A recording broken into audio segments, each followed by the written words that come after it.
Okay, welcome back, grade 9 applied. This is unit 7, lesson 5, compound area.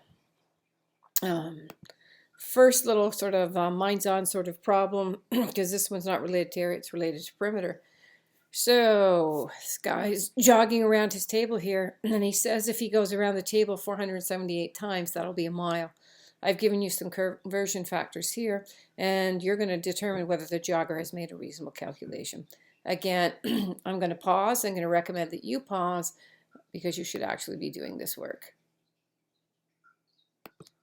All right, so taking a look, I'm going to presume that the diameter of a table is 4 feet because that seems reasonable. So the radius is 2 feet.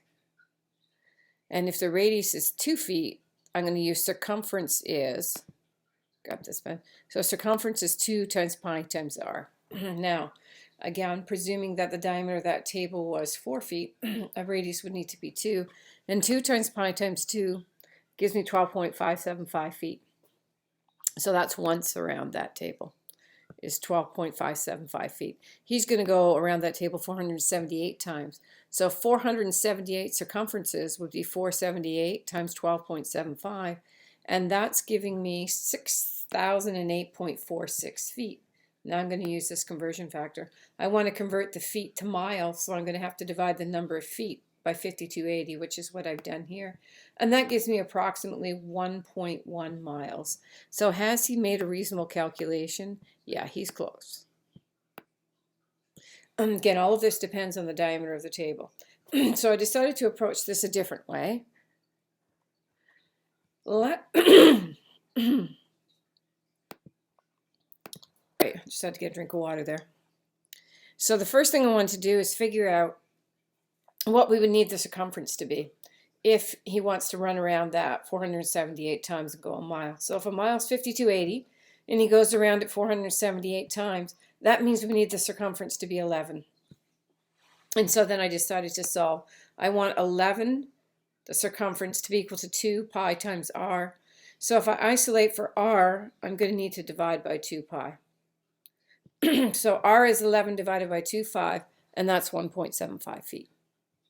And so it would be reasonable for the diameter of a table to be 1.75 feet because that's giving a diameter of less than 4. All right, next problem. No, actually not a problem. We're just going to do some discussions here. So composite shapes are made up of more than one simple shape. So this arrow is a rectangle combined with a triangle. This track is comprised really of a semicircle, rectangle in the middle. And we can split this into 2 parallelograms and split that into 2 trapezoids. And what can we do with this? Well, we could split it into simple triangles like that. And then we've got a pentagon in the middle, which we could split like that. Oops. I think I'm going to use like that. And then like that. So now we split it all into a bunch of triangles, and we'd have to be able to find the area of each. With this one, we kind of have a semicircle somewhere around there. Let me do that again, maybe somewhere around there. We've got another semicircle here. And then we had a larger circle that all of this was encompassed in. So see this as a semicircle there. Cut that semicircle out of it, and then add that semicircle back in. Our big summary is going to be now to find the area of composite shapes. You're going to have to decide whether or not you should add or subtract. So in this case here, we should be adding this piece to find the composite area. And in this case, we're going to subtract the area of the circle from the area of the square. All right, now I'm going to get you to try and find the area of this stained glass window. First thing you should probably do is split it into what composite shapes do you see there. So I'm going to pause. You should pause and give that some thought. All right, so you can split this into a semicircle and into a square. Your next step now is going to be to find the area of each. So pausing again. All right, so we had talked about splitting this into a square and a semicircle. Let's start by finding the area of the square. The dimensions of the square are 80, and the formula for the area of a square is L squared. So we'll do 80 times 80. That gives us 6,400 centimeters squared. Now we have a semicircle across the top. The formula for the area of a circle is pi r squared, but we're going to have to split that into two. Diameter was 80, so radius is going to be half of that, which is 40. So pi times 40 squared, because 40 is the radius, divided by 2, gives us 2,513.3 centimeters squared. So the total area now, in this case, in this composite example, we should be adding these two. So 6,400 plus 2,513.3 gives us a total of 8,913.3 centimeters squared for the area of that Norman window. All right, let's see if you can figure out how to find the area of the box. Again, I'm going to pause because you should be taking some time to think this through. Then I'll walk you through the solution. All right, so I'm going to start by presuming that the 20 was meant to be the diameter. And not really clear because they didn't really darken that up, but I'm going to presume that the diameter was 20. Now, if the diameter is 20, this little bit here from there to there is 2, and the little bit from there to there is 2. So this whole entire edge of that box there should be 20 plus 2 plus 2. That's what I've marked there. 20 plus 2 plus 2, which is 24. So I'm going to start by finding the area of the box. The area of the box should be length times width. That's going to be 24 times 24. That gives us 576 centimeters squared. I'm now going to find the area of the whole entire circle that would represent the pizza. So an area of a circle is given by the formula pi r squared. If the diameter is 20, that means the radius is 10. So we're going to be doing pi times 10 squared to find the area of the whole entire pizza. And that works out to 314.16. The fraction of the pizza we have sitting here is 3/4. So instead of 3/4, I wrote that as 0.75. So we have 0.75 times the area of the circle. That's 0.75 times 314.16. And punching that into your calculator, you get 235.62. Now, in this case of composite solids, this is not an addition. We're trying to find the area of the box that isn't covered. So we should be subtracting the area of the pizza from the area of the box. That'll give us 576 minus 235.62, and that gives us 340.38 centimeters squared for the area of the box not covered by the pizza. Next example. Again, I'm going to give you some time to think about how will you find the area of this beehive. I'm going to pause, and you should pause to actually do the work. Okay, walking you through the example, I'm just going to focus on this part of the beehive, because that's a trapezoid. The formula for the area of a trapezoid, we had written it as A plus B times H, all divided by 2. And instead of doing divided by 2, I've chosen to write it as 0.5 times A plus B times H. So 0.5, A and B are the parallel sides, so one is 0.5 and the other is 1. So we have 0.5 plus 1, and the height right here is 0.4. 0.5 plus 1 is 1.5, and 0.5 times 1.5 times 0.4, when you plug that into your calculator, will give you 0.3. So the area of the trapezoid is 0.3. I need 2 trapezoids, so let's go to this one. And we can see that for one hexagon, I need 2 trapezoids. So to find the area of one hexagon, it's doubling 0.3, and that gives me 0.6 centimeters squared. And then counting 1, 2, 3, 4, 5, 6, 7.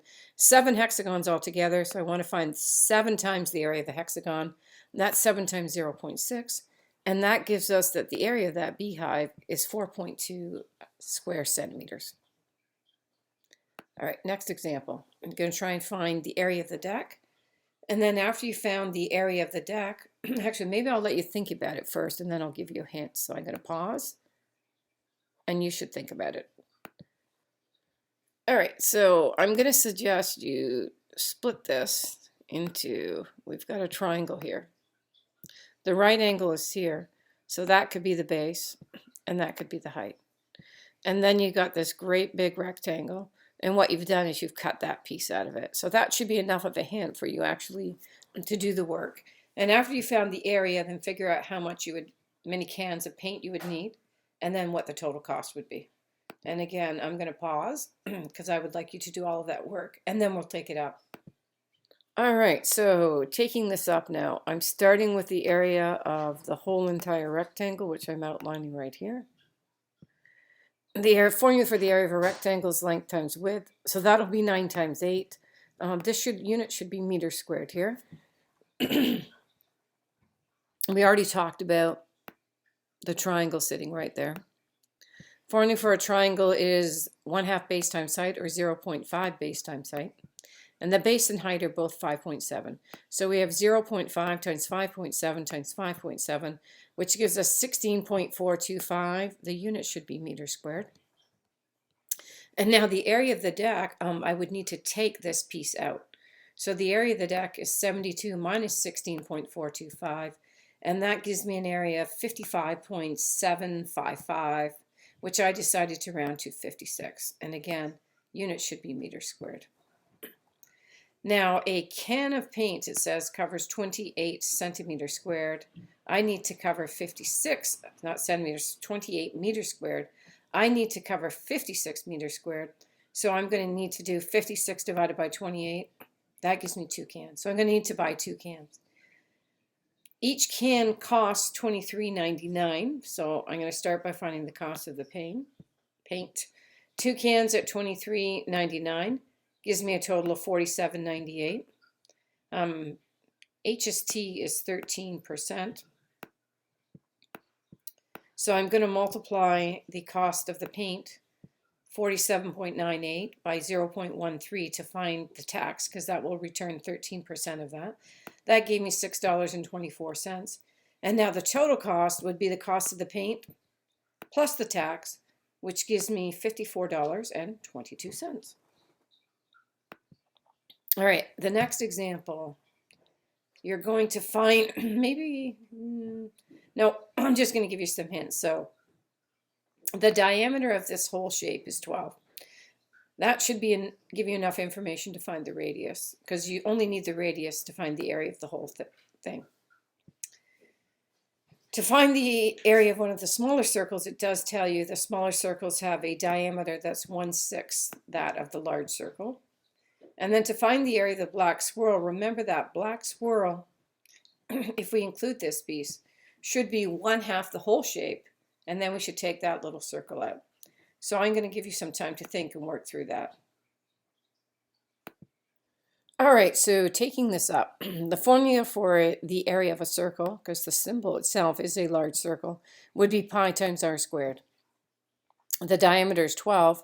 So that gives me that the radius would be 6. Half of 12 is 6. Plugging into the formula pi times r squared gives pi times 6 squared. That gives me 36 pi. Punching that into your calculator, the area of the symbol is 113.1 centimeters squared. To find the area of the smaller circle, I'm going to use the fact that it's 1/6. Its diameter and radius both would be 1/6, that of the larger circle.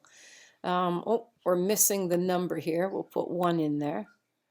So if the radius of this is 6 centimeters, then the radius of the smaller circle is going to be 6 divided by 6, which is 1 centimeter. Formula for the area of a circle is still pi r squared. Pi times 1 squared will give pi, and that's 3.14.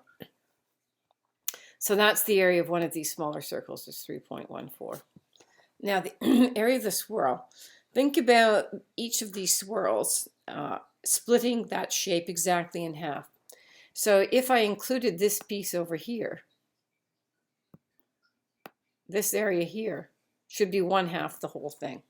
So I'm going to argue that the area of the swirl should be 1/2 the area of the symbol, and then I'm going to take out the area of the small circle.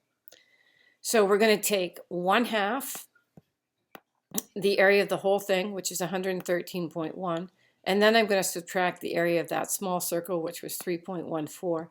And if you punch that into your calculator, let me just make sure that I did that right. So 113.1 divided by 2 is this piece here is 56.55. And then you take away your 3.14, and you do indeed get 53.41. So then the area of the black swirl part, and not including that, would be 53.41 centimeters squared. That is the end of our lesson on compound area. If you'd like more practice, I'm going to suggest that you do the textbook homework. And once again, thanks for watching, and don't forget to like and subscribe.